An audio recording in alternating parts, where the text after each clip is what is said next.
Confluent avec Catherine Égaud et Mathieu Lavigne.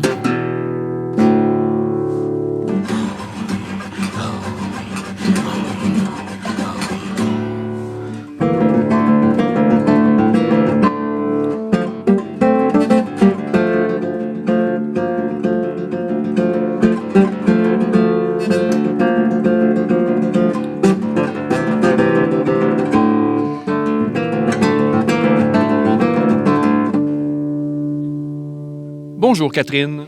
Bonjour Mathieu. Cette semaine, nous prenons la direction d'Ottawa afin d'y rencontrer le père Oblat Nameka Ali, qui, 10 mois après son ordination au Nigeria, se rendait sur la côte nord par un très froid 23 décembre 2014, juste à temps pour les célébrations de Noël.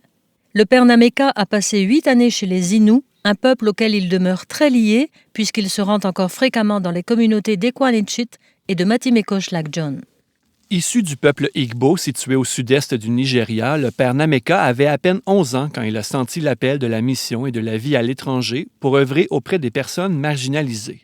Diplômé en philosophie et en théologie, des études qui l'ont amené au Cameroun et en Italie, le père Nameka a décidé en 2022 de retourner sur les bancs de l'université, cette fois à l'Université Saint-Paul d'Ottawa, afin de faire une maîtrise en théologie pratique sur les spiritualités autochtones. Dans cette entrevue, Nameka Ali témoigne de la manière dont le peuple Innu l'a transformé, nous invite à améliorer notre compréhension des spiritualités autochtones et nous parle de son rapport à l'histoire de la présence oblate en milieu autochtone.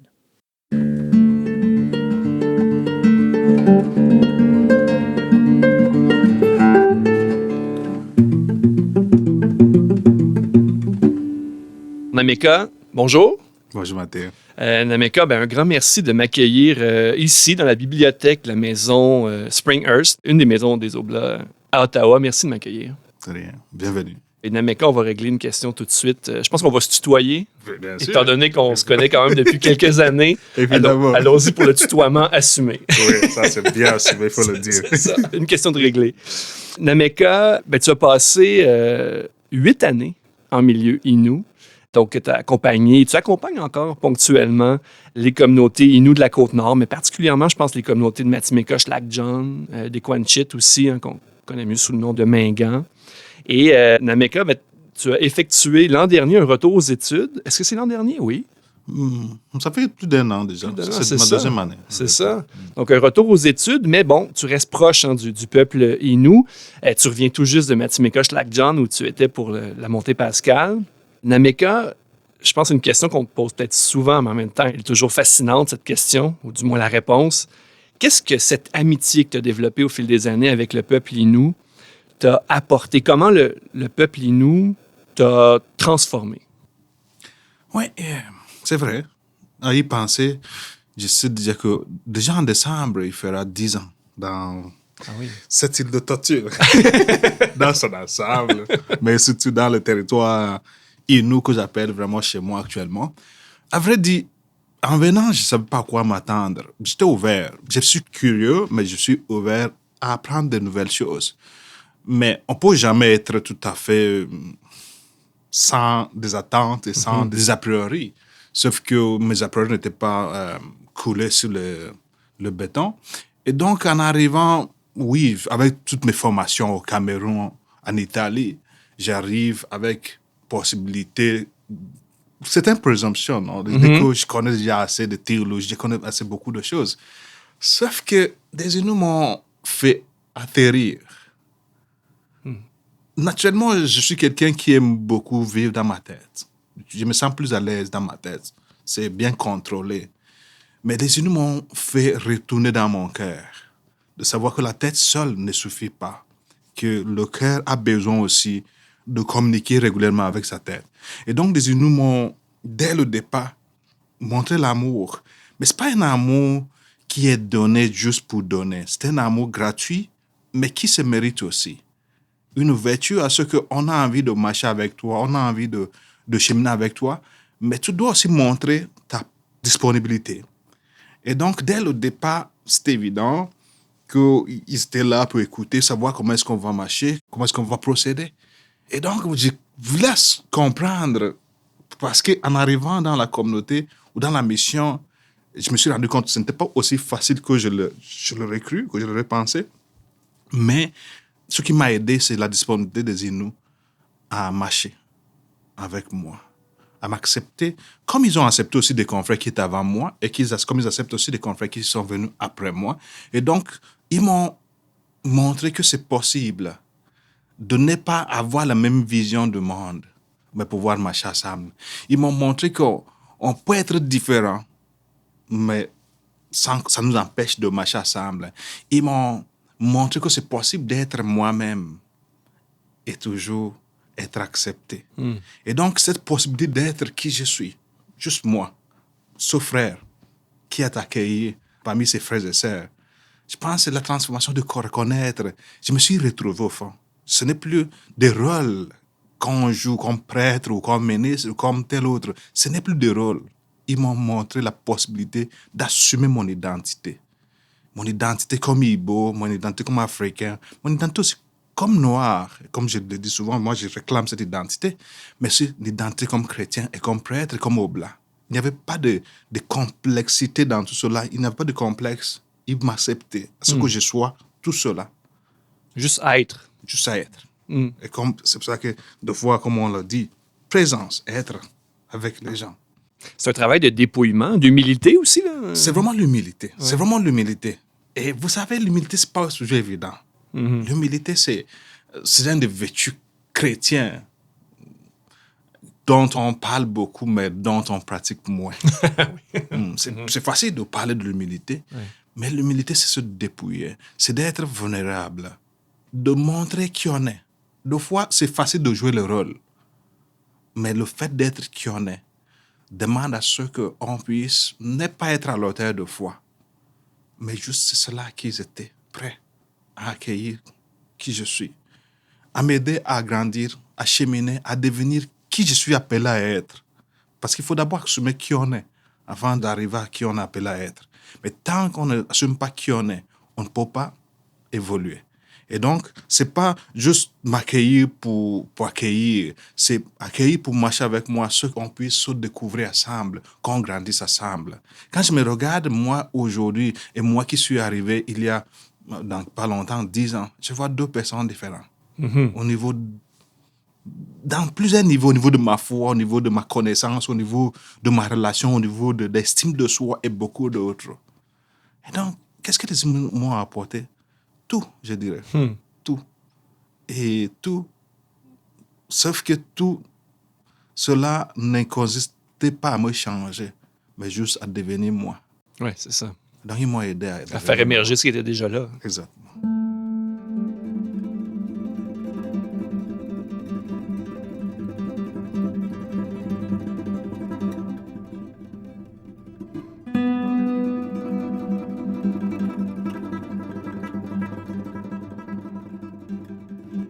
Malgré cet attachement profond que tu as pour le peuple Innu, tu as quand même décidé de quitter le Nitassinan, hein, le territoire Innu tel qu'ils l'appellent eux-mêmes, pour retourner aux études. Pourquoi un retour aux études? Je pense que tu aurais pu rester sur le Nitassinan sans problème. Donc, pourquoi retourner aux études? Beaucoup me posent cette question.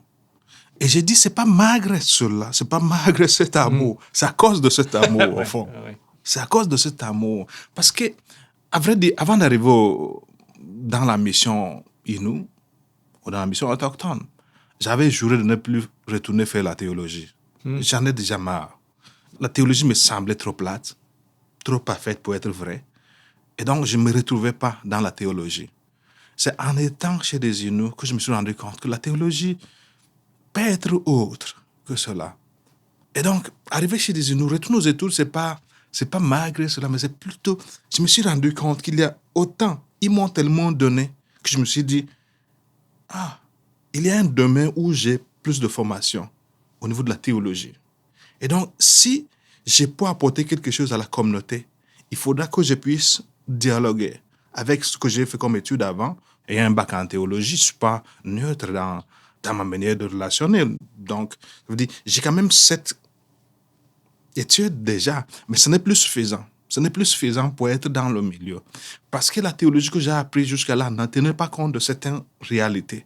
Mais l'ayant déjà connu, je me suis dit, absolument, c'est le moment d'aller plus loin. Et je suis tout à fait sûr que ça, c'est personnel, mais ça ne suffit plus de connaître, de juste faire de la théologie générale pour travailler dans un milieu autochtone. Je pense que la question que les autochtones posent aux missionnaires, on n'a pas tenu compte de ces questions pendant qu'on faisait de la formation. Donc, c'est des questions qu'on nous pose aujourd'hui ne sont pas prises en compte par la formation qu'on faisait avant. Et donc, il y a une formation qui est nécessaire actuellement. Une fois qu'on sait la question que les missions nous posent, il faudra qu'on retourne maintenant se former en conséquence. Parce que sinon, pourquoi je retournerais faire la théologie avec l'objectif d'étudier la théologie, la spiritualité autochtone, la théologie autochtone? Pourquoi cela? Je suis là pour combien de temps? Mais je peux être là pour aussi longtemps que possible, mais je peux être demandé pour aller ailleurs. Donc, si vraiment si mon étude est faite pour autre chose, j'aurais fait la théologie classique, la théologie, c'est pas spirituelle ou toute autre théologie qui peut passer partout. Mais je me suis rendu compte que non. Je pense que la spiritualité autochtone, le monde autochtone, m'ouvre une porte que je n'avais pas encore vue avant. Et ça ouvre une porte qui touche mon origine aussi. Et donc, retourner aux études, pour moi, c'est pas magre. Cette amitié. C'est ça. C'est à cause de cette amitié. Il y a l'objectif de redonner. Ouais. J'imagine que ça serait aussi de contribuer à la formation d'autres missionnaires, des personnes qui œuvrent en Église, qui aimeraient œuvrer en milieu autochtone.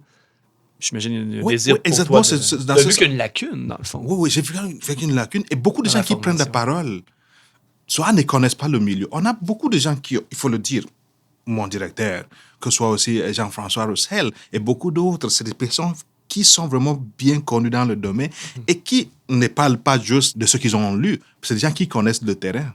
Mais quand je regarde le milieu Innu, par exemple, francophone, d'ici, on n'a pas encore poussé la réflexion, on n'a pas encore tenu compte de la réalité propre aux autochtones.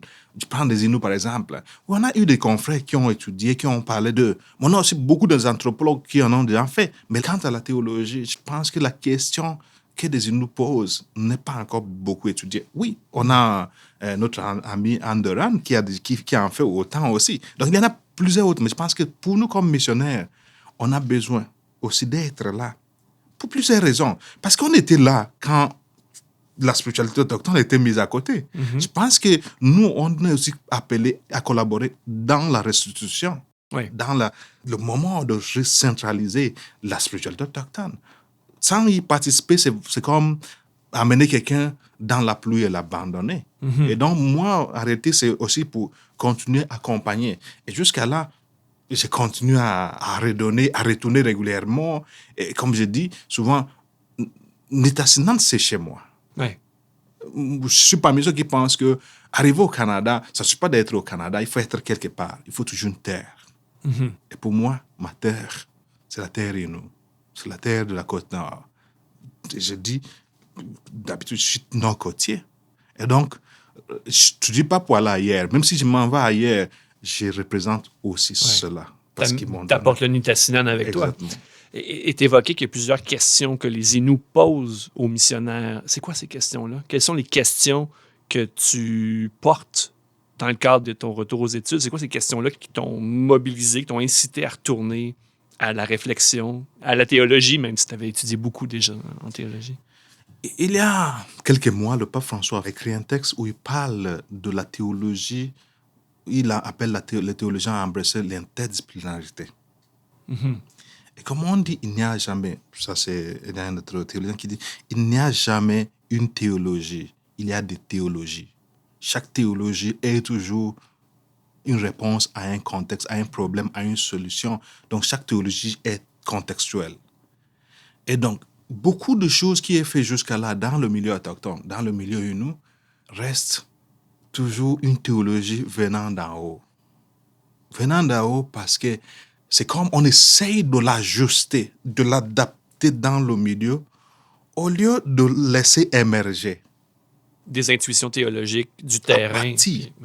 Et puis, c'était impressionnant parce que, dernièrement, je parlais avec Michel Andras, où je disais, le théologien devrait voir émerger des choses et le nommer. Et il me disait, nommer, c'est coloniser. On n'est pas obligé de nommer les réalités des autres. Quand je nomme les réalités des autres, c'est comme j'essaie de la mettre dans un cadre, l'encaser dans mon schéma du monde. Et donc, il dit non, on n'est pas obligé de le nommer. On laisse les gens nommer leur expérience de Dieu. On les laisse les nommer. Et nous, on est là pour apprendre. Et donc, les questions qu'il pose, c'est qui Dieu? Est-ce que c'est le Dieu dont les missionnaires parlent ou est-ce que c'est le Dieu dont nos ancêtres ont raconté? Est-ce que c'est l'expérience spirituelle dont parlent les missionnaires ou dans l'expérience spirituelle dont nous vivons au quotidien? Qu'est-ce que ça veut dire être croyant? Il y a autant de questions. Nous, on avait des réponses, sauf que nos réponses étaient toujours formées ou informées par ce qu'on connaissait, par des a priori venant d'ailleurs. Et maintenant, je pense que c'est le moment où il faudra peut-être chercher la réponse dans le milieu.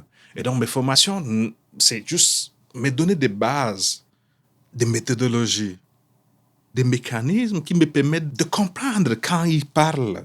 Ce n'est pas autant pour enseigner que pour comprendre ce que les gens disent, ce que les gens vivent, la théologie qui s'est faite dans des milieux.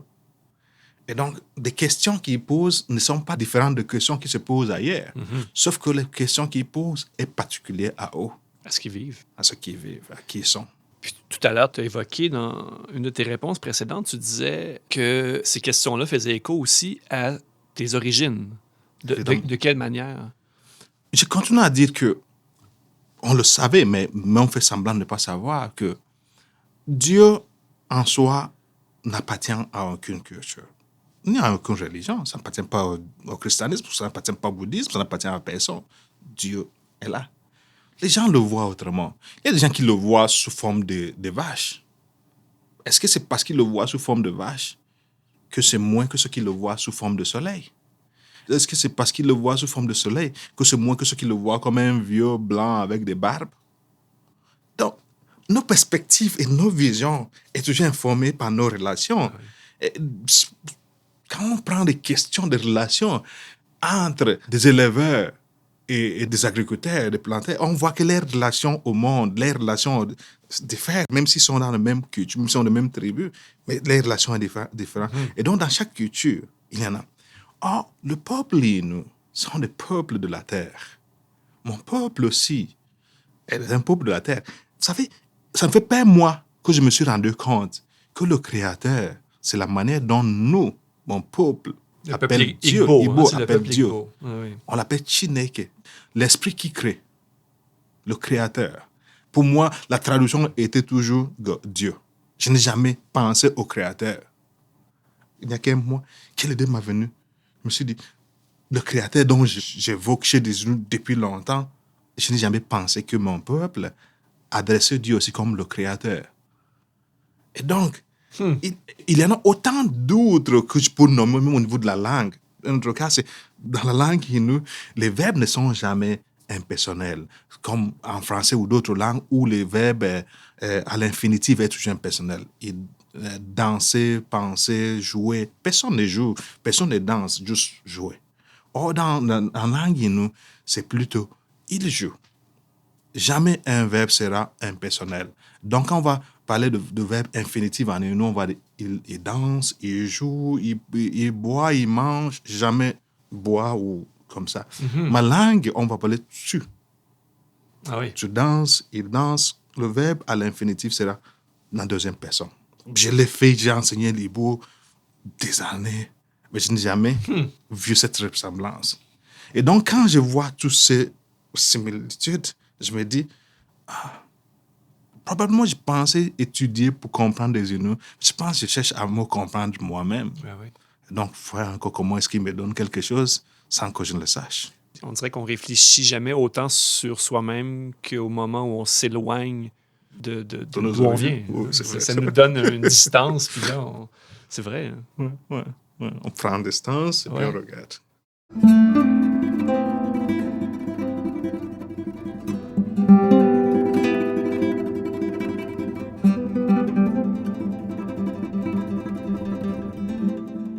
Nameka, dans le cadre de tes études de maîtrise, hein, tu as évoqué déjà plusieurs fois les spiritualités autochtones, dans ce cas-ci, ce qu'on pourrait appeler spiritualité traditionnelle Innu. Est-ce que tu as l'impression que l'Église d'ici gagnerait à améliorer ses connaissances des spiritualités autochtones présentes sur le territoire? Puis, ce serait quoi peut-être le principal apport de ces spiritualités à l'Église d'ici? Des fois, je me dis, on n'a même pas une identité comme chrétien au Canada. On peut aussi me prêter des idées sur ça, mais je pense qu'on essaie de répéter ce qui s'est fait soit aux États-Unis, soit en Europe. Mais comme peuple ici, qu'est-ce qu'on a vraiment qu'on peut dire, ça c'est canadien? Qu'est-ce qu'on fait ici qu'on ne peut pas retrouver dans d'autres pays européens? C'est pas évident. On peut dire que nous sommes européens, mais pourquoi est-ce qu'on ne peut pas devenir vraiment canadien? Apprendre. Et je reviens pour répondre à la question directement. L'écologie aujourd'hui, tout le monde sait, on essaie d'apprendre la sagesse autochtone. Les cours de leadership, on apprend des peuples autochtones. Les résolutions de conflits, on apprend des peuples autochtones. Dans tout le domaine, on apprend des peuples autochtones. Et pourquoi la théologie pense qu'elle peut ne pas prendre de cela? Est-ce qu'elle prétend que tout autre métier qui essaye de voir la richesse dont ce peuple propose s'égare? Non. On le sait qu'il y a des choses qui sont là, mais à l'accepter, c'est de devenir humble. Et comme j'ai dit, on peut en parler, mais l'être, c'est autre chose. Et donc, je pense que la spiritualité autochtone a beaucoup de choses à nous apprendre. Juste de savoir la place de l'humain, la place même du Créateur, le respect de l'autre, la petitesse de notre existence face à ce qui est créé, l'immanence même de Dieu. L'incarnation ne peut se comprendre que si on se rend compte que Dieu dépasse tous nos attendements. Qu'est-ce qui nous donnerait cela plus que ce que la spiritualité autochtone nous propose? Et donc, je pense que le jour que l'Église d'ici sera honnête assez, sera humble pour embrasser ce que le peuple autochtone nous propose, probablement dans le monde entier, on va nous écouter et on pourra avoir une identité comme peuple, comme Église. On aura des choses à dialoguer, à porter sur la table.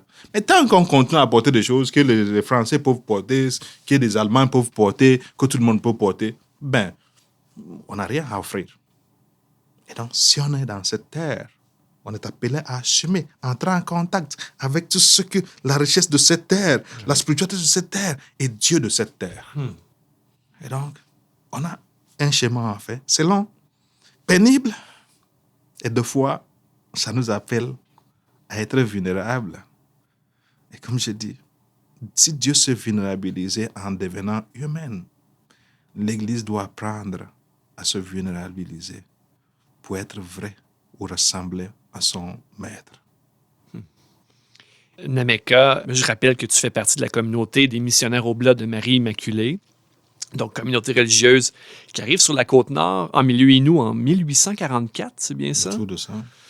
C'est une histoire longue, c'est une histoire complexe, avec ses récits héroïques, mais aussi ses parts d'ombre.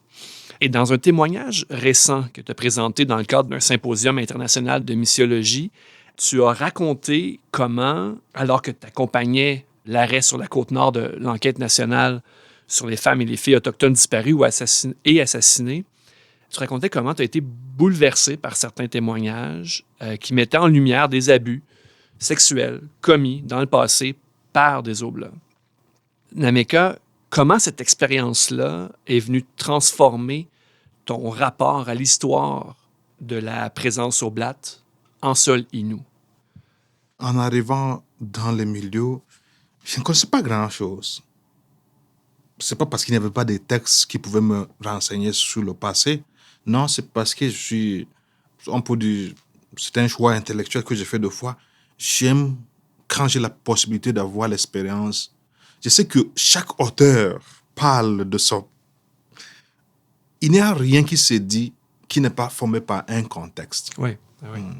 Donc, personne ne parle d'un contexte neutre. C'est toujours situé. On est situé. Oui.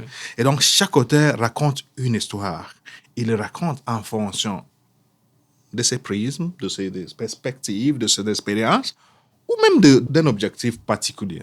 Et donc, des fois, quand j'ai la possibilité d'avoir accès au milieu, j'aime connaître le milieu, pour avoir assez de connaissances pour savoir jusqu'où l'auteur parle de ce qu'il pense et jusqu'où il parle de ce qu'il y a.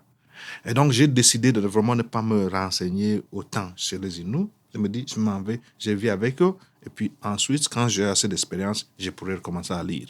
Et donc, les passés, je n'y savais pas autant que ça. M'arriver après quelques temps. Oh. À un certain moment, je me suis posé la question, mais qu'est-ce que j'ai fait ici? Parce que le passé, deux fois, c'est horrible. Et donc, il faut connaître d'où on part. Pourquoi est-ce qu'on est parti? L'héritage. L'héritage. Quel bagage est-ce qu'on a? Parce que ça nous permet d'entrer dans les milieux. Et de fois savoir que ce qui est là, on ne peut pas le changer. Les dégâts faits dans le passé, on ne peut pas le changer. Mais il y a une responsabilité. Réponse-habilité. L'habilité de répondre. La responsabilité, c'est vraiment l'habilité de répondre. Ah oui. Et donc, la question, mais qu'est-ce que je peux faire? Qu'est-ce que ma réponse à des situations peut apporter? Je ne dois pas me sentir coupable de ce qui s'est passé, mais je dois être sûr que je suis héritier de ce passé. Mais qu'est-ce que j'ai fait de cela? Comment est-ce que ça informe ma relation? Et donc, aujourd'hui, je pense que nous, comme missionnaires qui sommes au milieu autochtone, comme des Oblats au milieu autochtone, je pense que ce n'est pas le moment de fuir ou de se retirer. Je sais que les gens qui disent, mais pourquoi ils font là-bas? Je dis, on est appelé à être là. Notre histoire, c'est déjà, notre chemin, c'est déjà coincé. Et le passé de nos rencontres n'était pas glorieux. Mais je suis que ce n'est pas qui on est. On est mieux que ça. Et donc, parce qu'on est mieux que ça, on est appelé à répondre à une manière, à habiliter les gens avec qui on est. Et donc, moi, aujourd'hui, quand je suis dans le milieu Innu, je suis fier de dire que je suis Oblat. Oui, je connais d'où on est parti. Mais je connais aussi où est-ce qu'on parlait. Et c'est possible parce que je peux nommer des personnes dans le passé qui ont montré que c'est possible. Je peux les nommer. Et donc, ce n'est pas comme si on ne peut pas. On pouvait. Parce qu'il y en a ceux qui l'ont fait. Ils sont nombreux. On a aussi des gens qui ont causé des dégâts. Il ne faut pas le nier. Ça fait partie de notre histoire. Mais la question, c'est où est-ce qu'on peut aller à partir d'aujourd'hui? Quelles sont notre responsabilités? Comment est-ce que notre réponse peut apporter, habiliter la communauté, aider la communauté et nous aider aussi ensemble à marcher? Parce qu'on aime une chose ensemble, c'est d'être vraiment au service de nos frères et sœurs. Ben, c'est ça. Je t'écoute, Nameka, puis je me dis, on entend beaucoup d'appels du côté autochtone à une co-création. On dit sur le plan politique, sur le plan économique, sur le plan de la gestion du territoire. Et les Autochtones demandent à ce que tout ça soit co-créé. Dans le fond, ce que tu es en train de dire, c'est que l'avenir de la présence pastorale en milieu autochtone passe par une co-création, que ça soit co-créé, que cet avenir-là soit déterminé, pensé, réfléchi, vécu ensemble et non pas un peu comme ce qui a pu se faire, c'est-à-dire arriver avec des solutions toutes faites provenant du sommet de la hiérarchie, puis bon, on descend vers le peuple. C'est pas comme ça. On veut que, là, ce que tu appelles, c'est que ça vienne vraiment des gens sur le terrain et que la mission soit vécue vraiment, littéralement, et définie ensemble. Exactement, exactement. Il y a un cours qui se donne à Saint-Paul, l'Église et le peuple autochtone. Hier, lors de présentation parce que chaque étudiant devrait faire une sorte de travail créatif. Une des présentatrices, c'était une Nigériane qui étudie ici et parle d'une femme. Elle travaille dans le domaine de résolution de conflits, où elle prend l'analogie de méthode de résolution de conflits où on vient parce qu'on veut satisfaire sa conscience. On veut satisfaire sa conscience. On vient pour demander aux gens, qu'est-ce que vous voulez? Et ce n'est pas pour eux, c'est juste parce qu'on voulait se sentir bien. Et donc, elle dit, probablement que ce qu'il faudra faire, c'est de se demander, comment est-ce qu'on peut apprendre de vous? Comment est-ce que nous pouvons travailler ensemble? Et donc, c'est la même chose que l'Église doit pratiquer. L'Église doit apprendre à co-créer, comme tu le dis bien. C'est-à-dire dire aujourd'hui, regarde, je ne sais pas quoi faire. On a essayé depuis des années. Ce n'est pas vous qui avez besoin de missionnaires. C'est les missionnaires qui ont besoin de vous.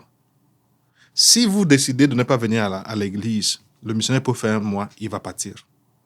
Mais si la mission ne vient pas dans votre communauté, même dans 10 ans, vous allez toujours continuer à faire. Et donc, c'est le missionnaire qui a besoin de peuple. C'est l'Église qui a besoin de peuple autochtone. Ce n'est pas le peuple autochtone qui a besoin de l'Église. On peut l'augmenter comme on voudrait, mais d'une manière ou d'une autre, on a besoin de leur spiritualité, on a besoin de leur générosité, on a besoin... Je ne suis pas en train de sanctifier de la spiritualité ou de... C'est que chaque chose a toujours ses limites, mais pour dire que le fondement de leurs valeurs correspond aux valeurs évangéliques. Et c'est la chose la plus proche de ce que l'Évangile propose aujourd'hui contre notre société occidentale. En terminant, Nameka Ali, l'avenir de la présence pastorale en milieu autochtone, l'avenir de la présence de l'Église en milieu autochtone, selon toi, qu'est-ce qui peut permettre cet avenir? Qu'est-ce qui peut rendre possible cet avenir? Quand je venais pour mes études, quand j'ai commencé mes études, l'un de mes objectifs était de retrouver ce qu'on faisait bien, qu'on peut amplifier pour continuer. Mais malheureusement, à la fin de ma recherche, je suis porté à croire que les rencontres n'étaient pas bien. La méthodologie appliquée jusqu'à là est faussée. La pédagogie missionnaire jusqu'à là est erronée. On n'a pas tenu compte de la pédagogie autochtone, de la pédagogie Innu dans notre apprentissage. Et donc, on veut mettre un vieux vin dans un nouvel autre. Et ça ne tient pas. Et donc, j'ai envie de dire, ça c'est mon objectif dans mon étude doctorale, c'est de me poser la question, c'est quoi la mission Innu? Ce qu'on a jusqu'à là, ce n'est pas une mission Innu, c'est une mission catholique ou une mission eurocentrique dans un milieu Innu. Ça, on n'est pas obligé d'être d'accord avec moi, mais après 300 ans d'existence de la religion catholique chez les Inuits, malgré toutes ces ressemblances entre le catholicisme ou tous ces respects pour les rituels, toutes ces ressemblances entre nos cultures, si on n'a jamais arrivé à ce que les Inuits se sentent à 100% catholiques, oui, ils se sentent catholiques quand ils sont à l'église, mais en dehors de l'église, ils se sentent autrement. Si on n'a jamais arrivé à cela après 300 ans, on doit se demander pourquoi. Il y a quelque chose qui ne va pas. Et donc, le départ était faussé. Il faudra une sorte de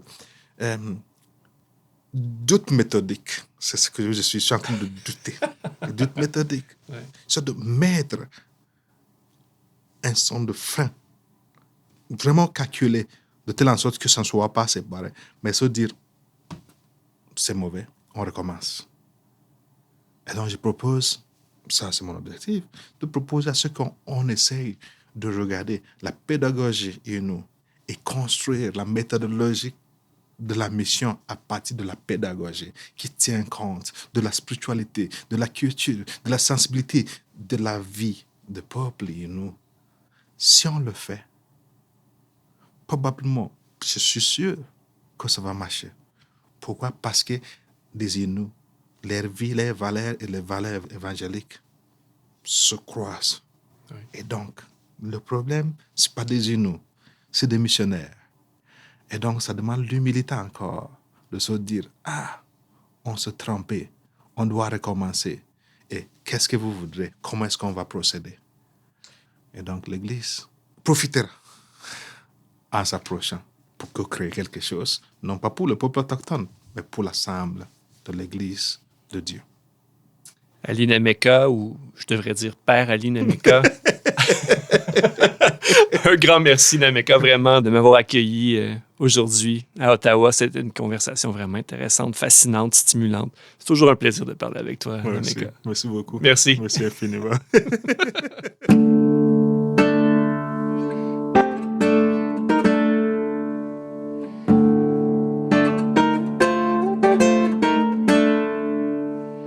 Nous remercions notre invité, le père Oblat Nameka Ali, d'avoir exprimé à notre micro l'immense admiration qu'il porte au peuple Innu.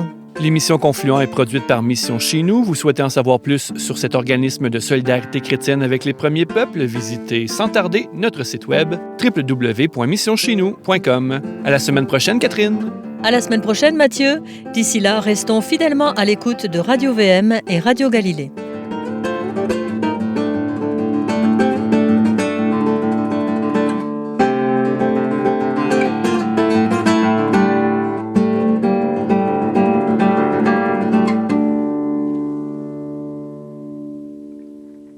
Cette émission est produite par l'organisme Mission Chez Nous avec le généreux soutien financier des Oblates franciscaines de Saint-Joseph et la Fondation Lucien Labelle.